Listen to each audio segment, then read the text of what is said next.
Oh, dude. And she, like, Under the Skin, like, she takes weird movies too. Like, she goes for it. She seems like one of the coolest. She is, I would like to have a beer and talk with her about, what the proper way is to make a ham and cheese sandwich. You know what I'm saying? She would break that down. Her, John Leguizamo, and who else would be cool to drink? Like, having them as a group. Daniel Bruhl. I think they're having them drink with them. Bruhl's a weirdo. Yeah, Bruhl's exactly. A weirdo. He's got range. And you know what I like about Black Widow too? It's not an award, but I like that she gets to go like full grown person during her fights. When those widows come after her, she takes out like 12 of them. Yeah, I like that they gave her a moment. I like that she's skydiving from people make fun of Ray Winstone a lot in this movie, the villain.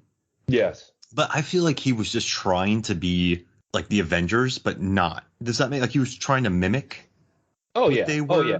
And I actually liked his style. I liked if you think about the character a lot, I think, and also too, Norbert, like people talk about how the MCU has a villain problem.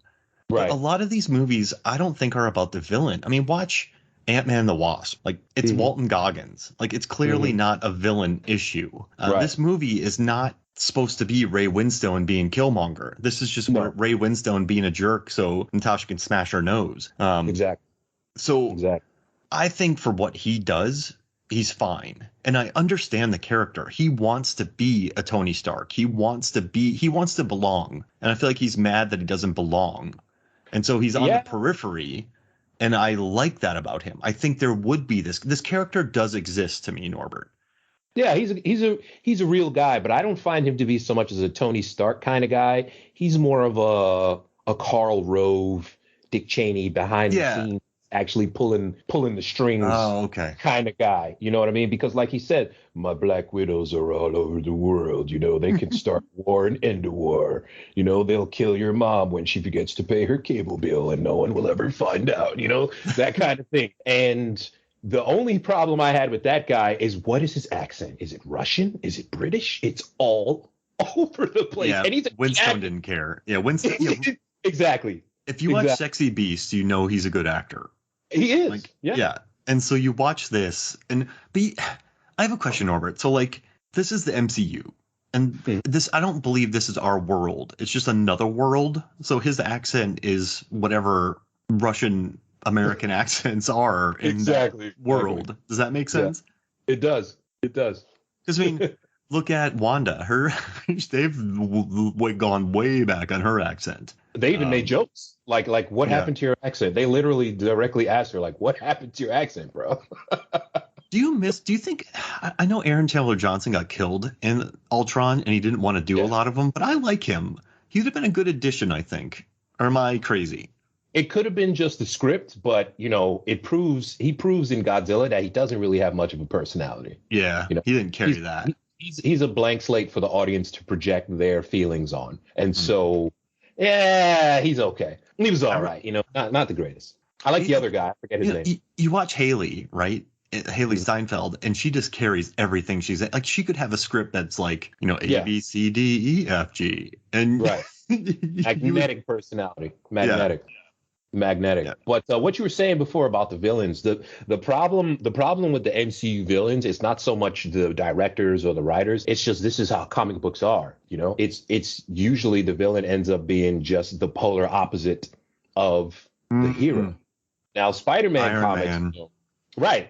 Iron Man's always got to fight some guy in a suit, which is why later on in Iron Man comics, you start to get the Mandarin with his rings. We'll talk about Shang-Chi later. But, you get Mandarin. He's a guy who's actually not in a suit. You get the Living Laser, a dude who is a living laser. You know what I mean? But early on, there's the Crimson Dynamo. There's Justin Hammer. He's also a businessman, but he's bad. You know what I mean? That's just the way that things are in comics. The Hulk.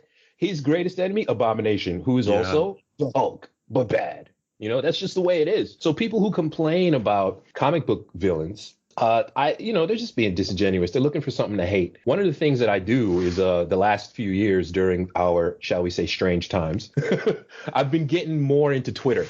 And on Twitter, Twitter can be a sewer, but I realize that, if you curate the things that you see, you can get a lot of good information. I get my MMA fight updates there because it's the quickest place to learn about MMA fights. Right. Basketball, sports and entertainment, it's great. Occasional news, you'll get some great stuff. You just got to watch out for the trolls, and you can get rid of them. So long story short, one of the guys that I get responses from, like he directly responds to me, is Jerry Conway, the guy who created The Punisher. Ooh. Yeah, he created The Punisher, and he killed Gwen Stacy, Peter Parker's girlfriend. And so one of the things that I mentioned is, hey, Jerry, a lot of people complain about there are too many comic book movies. And back in the day, there were a lot in like the 60s and 70s. There were a bunch of cowboy movies. You know what I mean? Mm-hmm. And so did people complain like that? And he says, yeah, it's basically the same argument that people are making then that people make now. And so I felt good that Jerry Conway validated me because Jerry Conway is awesome. That's a great point. I mean, listen, whatever, remember when American Pie came out and how many copies there were of that? I mean, that's Hollywood. These movies make money. Right. You know what I think it is, though? Can I pause it? Because we have a lot more to talk about. Please, pause it. Pause it. The problem with the MCU is everything is connected. Right. So there's almost like this fear of missing out where you feel like you have to watch it. And if you don't watch it, you're missing something. That's how the comics work. Yeah, no, that's absolutely true. But do you think people are like, I have to go watch this now because if I don't watch this and that, because in the past you just had Spider-Man 1, 2, and 3 coming out, 6 years apart. Now it's 4 movies, and if you don't watch all 4 of those movies, you might miss something. So then people feel like it's not enjoyment anymore; it's more like homework. It's homework. And listen, correct. I watch all of them, Norbert, so I don't have that complaint. I think they're quality, and they're going to continue to make them and keep theaters alive. So that's not my issue, but I do know some people who I do trust and respect that have this. I don't know. Here's how I look at it. Ridley Scott, he made Covenant, right? James Franco's in Covenant, but James Franco's not in Covenant. All of James Franco's good scenes are on YouTube. Yeah. And Numi Rapace, her character's also in Covenant. Wait, but is she? Actually, well, that's exactly right. Yeah. All her good scenes are on YouTube. That's homework. That's actual homework. But the way that the Marvel Comics and the MCU work, they explain enough in these movies that if you don't know what happened, you could go back and watch the rest, but you don't have to. It's the same way that when they have the comics events, they have maybe a 5 to 7 issue limited series, and then they have, you can also check out in Spider-Man's book what he was doing while this was going on. And you can check out the Things book and so on and so forth. So if you see everything, you get a better picture. But if you just focus on the main series, you're not really missing anything. Yeah, it's true. Okay. It just fleshes it out. It's just people complaining, man. Oh, can I drop one more award on you for Black Widow before we move on? Drop them. So I love this sequence when Yelena says, when she watches the snow falling down the mountain, she goes, "This would be a cool way to die." Great and line. Then when she's about to get her head sliced open, she's like, "This is not a cool way to die." Callback. And that just makes me so happy. And then remember when she's about to basically kill herself, and then she's like, "Well, this was fun." Like she said, "This was fun." She's a maniac, Norbert. She's gone through a lot. Gone through a lot, man. And unlike Natasha, Natasha, she's got years prior. Right. She got out, and she didn't have the whole chemical thing that makes you awake while this is happening. So Yelena's seen a lot of dark shit, man, and she wants it to stop. And she has no friends, no family. She doesn't trust these people, But even though she reconnected with her fake mom, fake dad, and fake sister, she's still like, "Yeah, I'm good. I'm done. I'm done with this, Yeah. And then one final shout out before we go. This movie, it opens with basically the end of that series that was on FX, The Americans. I do like that little nod to that series where you have that fake family with Carrie.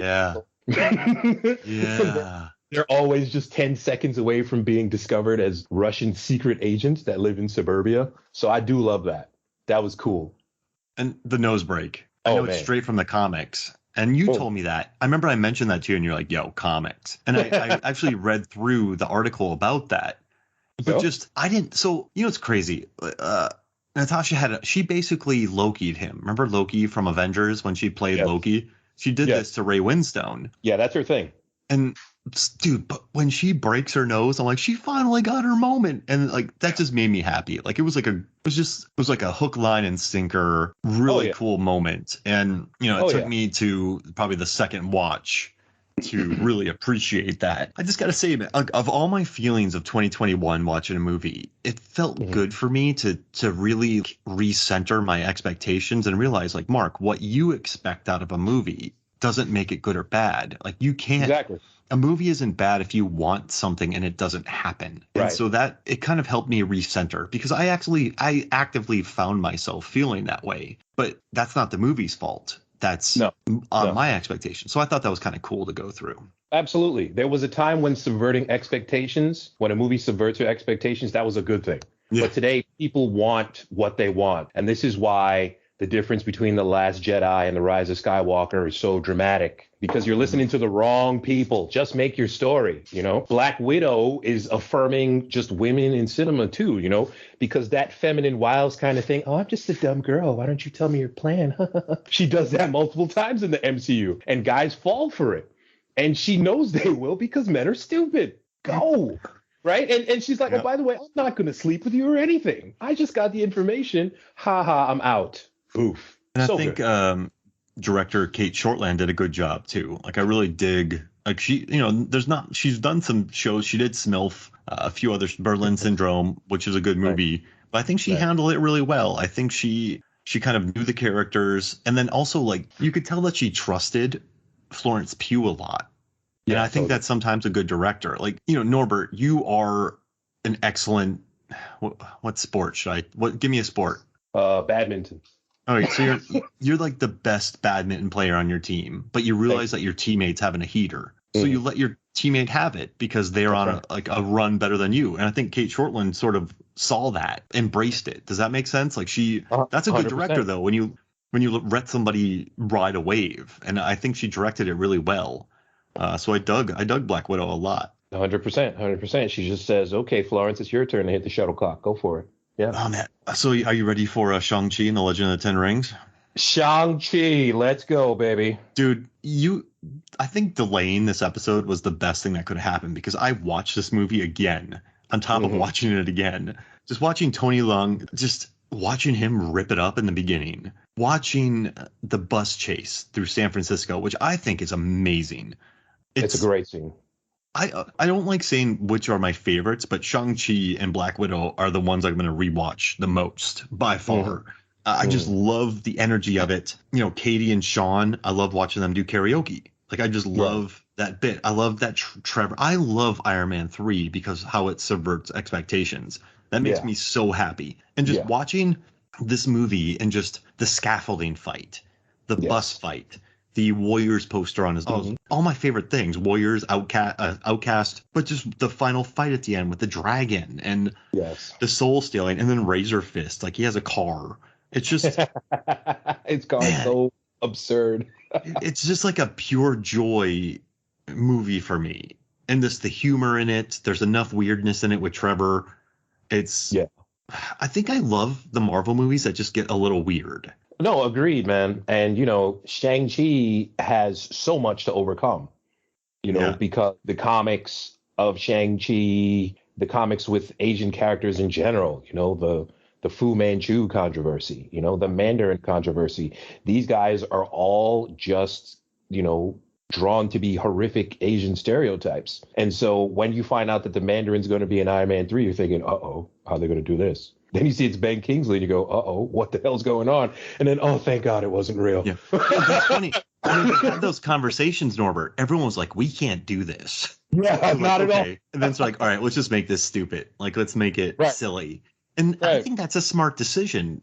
Exactly. I really do. And then they saved it for this. And look who they got, man. Look who they got to be the head of the Ten Rings. I mean, it's Tony Leung is an iconic Hong Kong actor. Okay. Hard boiled. Megan got me hard boiled for Christmas. And so she found this like ultimate edition of hard boiled for me. Nice. Because she knows how much I love that movie. But just seeing him, Norbert, he brings such gravitas to stuff. Such gravitas. Infernal Affairs, ladies and gentlemen. Oh my gosh. If you want to see The Departed, but even better. Better. Way better. Even better. Watch Infernal Affairs. That is such a heart-rending movie, man. If you want to watch one of the greatest action movies of all time, watch Hard Boiled. 100%. 100%. But yeah. So we got Shang-Chi.